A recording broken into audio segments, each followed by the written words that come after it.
News में आप सभी का स्वागत है। मैं हूं आपके साथ अंजलि त्यागी। आइए करते हैं रुख खबरों की ओर। पीसीसी चीफ जीतू पटवारी ने किसानों को नकली बीज बेचने का लगाया आरोप। कांग्रेस प्रदेश अध्यक्ष जीतू पटवारी की प्रेस कॉन्फ्रेंस। बीज कंपनी जमकर कर रही है भ्रष्टाचार। दो कंपनी एक ही किसान ने फर्जी तरीके से खरीद कर रही है। वहीं किसान के पास जमीन ही नहीं है, उनसे कागजों बीज खरीदे हैं। ऐसे 100 से ज्यादा मामले सामने आए हैं। धान के खेत में सोयाबीन लगा हुआ है। गूगल से फर्जी रकबे निकालकर किसान के नाम पर दिखाए जा रहे हैं। बीज प्रमाणीकरण विभाग की मनमानी कर रहे हैं। मध्य प्रदेश बीज प्रमाणीकरण में अधिकारी 15-15 साल से डटे हुए हैं। ये पूरा कमीशन का खेल चल रहा है। कमीशन के खेल में मंत्री को 25% कमीशन मिल रहा है। बीज प्राधिकरण के एमडी को 5% कमीशन मिलता है। मामले की शिकायत ईओडब्ल्यू से की गई। शिकायत के 8 महीने बीत जाने के बावजूद भी कार्यवाही नहीं की गई। 2000 कुंटल की एग्रीमेंट हुआ और खरीदा गया, तो 2000 कुंटल का भी 4000 रुपया कुंटल का जिसका सोयाबीन था वो 10,000 रुपया से सीधे 20,000 रुपये तक बिकता है। 10,000 रुपया से 20,000 रुपया बीज बिकते हैं सोयाबीन के। हम देखते रहते हैं बीज बहुत महंगा हो जाता है जब बोनी आती है, इसलिए सोयाबीन के सीजन में भी हुआ था।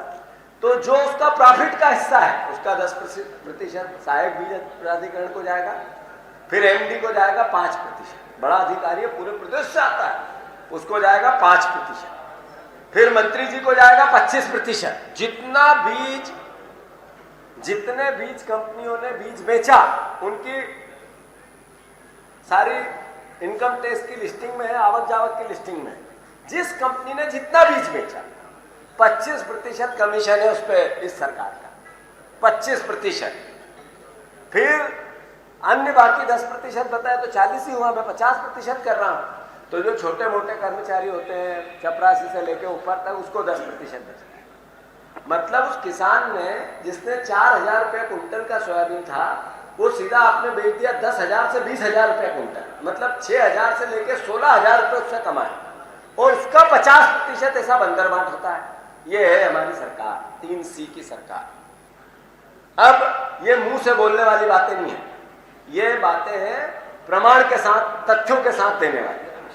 मैं अनुरोध करना चाहता हूं, इसका हमने आर्थिक अपराध प्रकोष्ठ भोपाल में इन्होंने इसकी शिकायत आदरणीय पारस सकलेचा और उनकी पूरी टीम ने की है कि इस तरीके का भ्रष्टाचार हो रहा है। सवाल ये है कि कांग्रेस पार्टी ये विषय क्यों उठा रही है। मैं बार बार कहता हूं कि ये किसान विरोधी सरकार है। इन्होंने किसानों का कर्ज माफी खाना है, बीमे की कंपनियों को इन्होंने गब्बर बना दिया और किसानों को कभी मुआवजा नहीं देते हैं।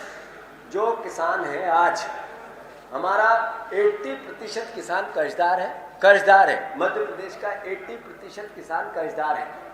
और सबसे महत्वपूर्ण है कि बच्चों जो भावी पीढ़ी है, कृषक की भावी पीढ़ी खेती नहीं करना चाहती, इसके भी इंडेक्स है, इसके भी सोशल ऑडिट भी है और सरकार के आंकड़े हैं, वो भी मध्य प्रदेश में सबसे अव्वल है।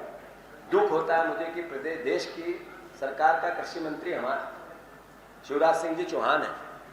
उन्होंने 3100 और 2700 रुपए धान की बात की, मूल्य देने की बात की, वोट ले लिए किसानों से, पर इस सरकार ने उस पर एक कदम आगे नहीं बढ़ाया।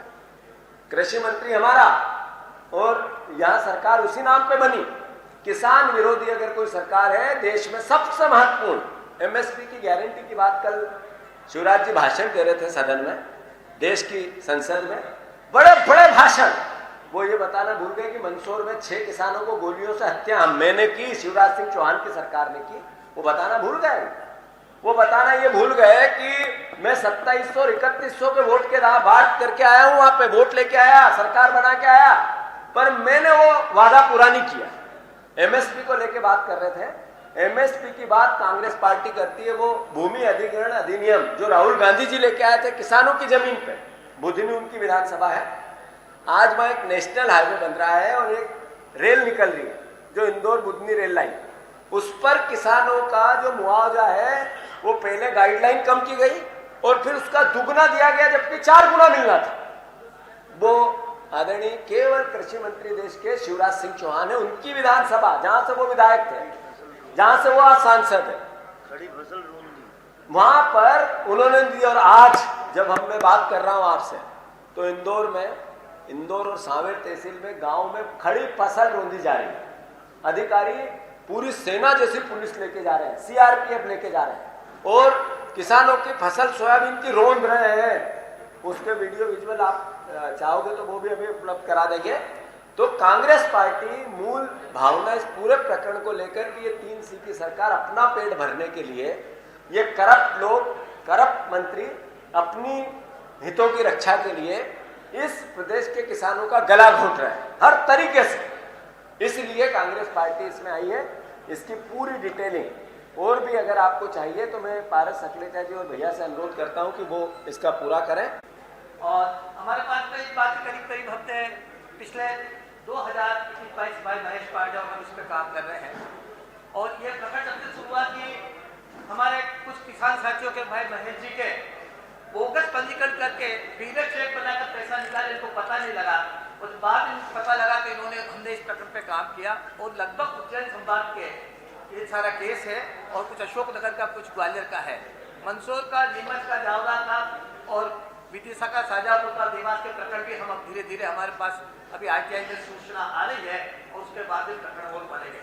10,000 किसानों के प्रकरणों का अध्ययन करने के बाद हमने पाया कि अधिकांश बीज उत्पादक कंपनियां बीज प्रमाणीकरण संस्था से मिलकर उन्नत बीज के नाम पर बोगस बीज का उत्पादन करती है और किसानों को पता ही नहीं कि उनका पंजीकरण हो गया, साइन नहीं है किसी पे। हमारे पास दस्तावेज है कि किसी पर भी किसान के साइन नहीं है, बीज प्रमाणीकरण अधिकारी के साइन नहीं है, कंपनी के प्रतिनिधि के साइन नहीं है और उसका जब बीज का उत्पादन दिखा दिया गया 130 टन।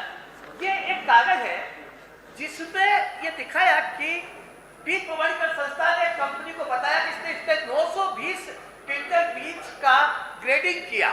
इसमें महेश पांडे का भी नंबर है, जबकि उन्होंने बीज सोयाबीन लगाया ही नहीं वहां पे। और जिन किसानों के उन्होंने वहां पे अतिवृष्टि में पैसे ले लिए और वह बीज का ग्रेडिंग हो गया, ग्रेडिंग के पैसे ले लिए।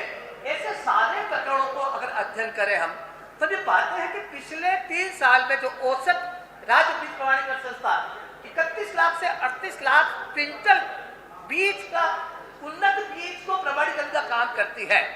और जीतू भाई जैसे बता कि अगर एक क्विंटल पे अगर वो 10,000 रुपए का कमीशन या एक्स्ट्रा पैसा किसानों से लेती है तो आप सोचिए कि कितना पैसा इसमें भ्रष्टाचार के अंदर हर साल जा रहा है। और इसका क्या फायदा हुआ और क्या नुकसान हुआ कि प्रदेश में खेती के अंदर हमारा गेहूं का रकबा घटा और गेहूं का उत्पादन घटा। हमारा 145 लाख मैट्रिक टन गेहूं का उत्पादन 2020-21 का आज घटकर हमारे 38 लाख मैट्रिक टन पे आ गया। सोयाबीन में हम देश में अग्रणी थे पिछले 20 साल से लगातार। हम 2023 से सोयाबीन में दूसरे स्थान पर चले गए और महाराष्ट्र हमारा पहले स्थान पर आ गया।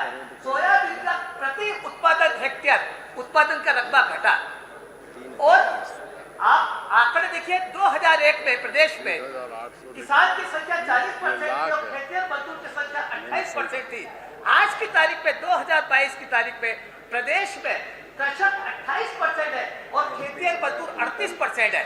10% खेतिहर मजदूर बढ़े, इसका मतलब किसानों की जमीन बिकी और किसान कृषक से खेतिहर मजदूर बने। तो ये सारे प्रकरण आपके सामने हैं। आपको कोई भी डिटेल चाहिए, हमने 16/10/2023 को EOW में शिकायत की।